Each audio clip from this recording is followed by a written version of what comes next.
사무엘 하 22장 1절로 4절 말씀. 사무엘 하 22장에 있는 말씀은 다윗이 이제 인생을 마감하기 전에, 자기의 왕위를 마감하기 전에 인생을 회고하는 것입니다. 회고하는 말씀인데, 그 회고하는 말씀이 마치 꼭 시편 같지 않아요?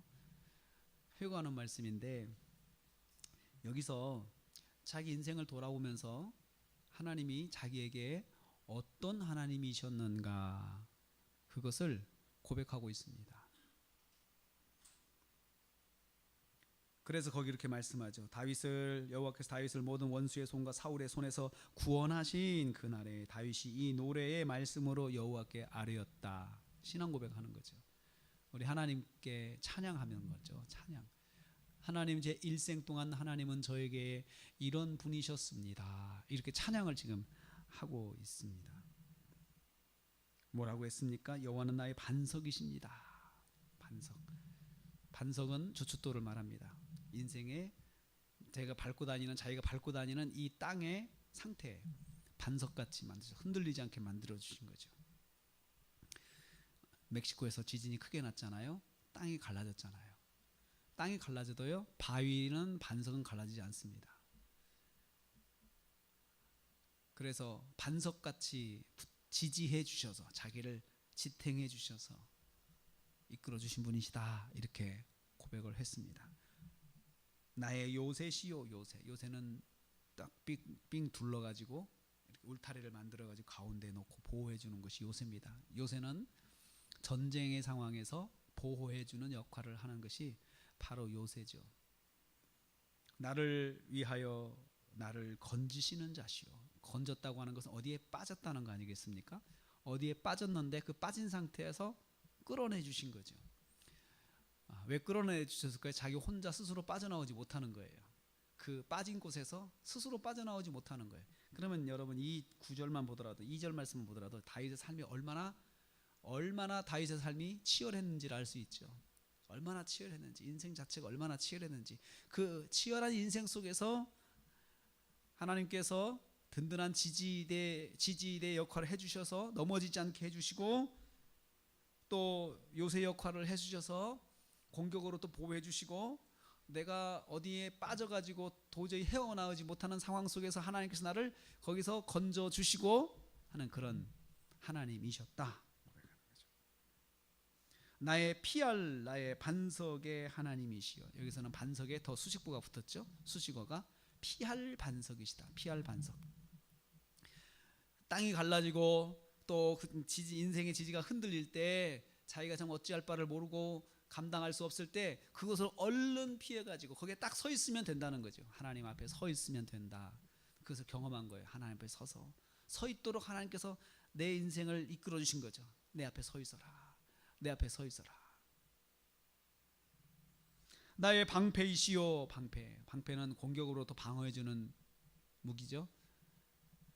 방어해주는 거죠. 나를 나에게 치명적인 공격을 해오는 그 상대로부터 나를 보호해 주시는 방패가 되죠. 방패는 대신 창을 맞고 대신 활을 맞는 역할이 방패입니다. 그렇잖아요. 방패 있다고 해서 공격이 없는 게 아니잖아요. 하나님께서 대신 맞아주시는 거예요. 대신 화살을 막아주시는 거예요. 나의 구원의 뿌리시오. 절박한 순간에는 그걸 붙잡으면, 구원의 뿔, 재단의 뿔을 붙잡으면 사람을 살려주거든요. 절박한 순간에 살려주신 하나님이시다. 높은 망대시여. 높은 망대는 멀리 볼 수 있는 거죠. 그러니까 다윗이 멀리 볼 수 있는 상대까지 다 볼 수 있는 영적인 안목, 이런 게 생기는 것은 하나님께서 주셨다는 거죠. 눈을 열어서 보게 해주셨다는 거죠. 피난처시여. 나의 구원자라. 다시 반복해서 구원하셨다. 구원에 대한 말씀이 3번 반복되고 있습니다. 저는 이 말씀을 묵상하면서 이런 생각을 했어요. 그러면 나에게는 하나님 어떤 분이신가? 다윗에게 하나님은 이런 하나님으로 고백이 되었습니다. 반석이신 하나님, 요새이신 하나님, 또 피할 반석이신 하나님, 나의 방패신 하나님, 구원의 뿌리신 하나님, 높은 망대이신 하나님, 그렇다면 저와 여러분에게는 어떤 하나님이십니까? 어떤 하나님이십니까? 지금까지 사시면서 나는 이런 하나님, 이런 하나님이시다. 어떻게 고백하겠습니까? 다윗은 이 모든 것들을 모아서 나의 찬송을 내가 찬송 받으실 여호와께 아뢰리니 찬송했어요. 그래서 이것을 자기가 입술에다가 담아서, 입에다 담아서 찬송을 계속 불렀던 거예요. 그러니까 찬송한다는 게 뭐예요? 입에서 떠나지 않게 입에서 계속 이렇게 읊조리는 걸 말하는 거잖아요.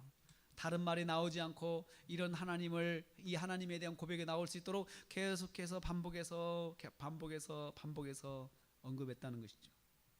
그래서 하나님을 계속 높여드리는 거예요. 하나님, 하나님 이렇게 해주셨죠? 하나님 저에게 이런 하나님이셨죠? 하나님께서 이렇게 해주셨죠? 그러면서 이 입에서 다른 말이 나오지 못하게 계속 찬양한 거예요. 그래서 또 기대합니다. 앞으로도 내가 얼마나 살지를 모르지만 앞으로도 하나님은 계속해서 나에게 역사하실 것이다, 이렇게 기대하는 그 말씀을 여기서 하고 있습니다. 오늘 저녁에 우리가 이 밤에 기도할 때에 우리도 다윗처럼 하나님은 제게 이런 분이셨습니다, 앞으로도 하나님은 저에게 이런 하나님이 되실 줄로 믿습니다, 그렇게 고백하고 또 찬송하고 그렇게 기도하는 밤이 되어서 이 밤에 승리하는 밤이 되시기를 주님의 이름으로 축복합니다.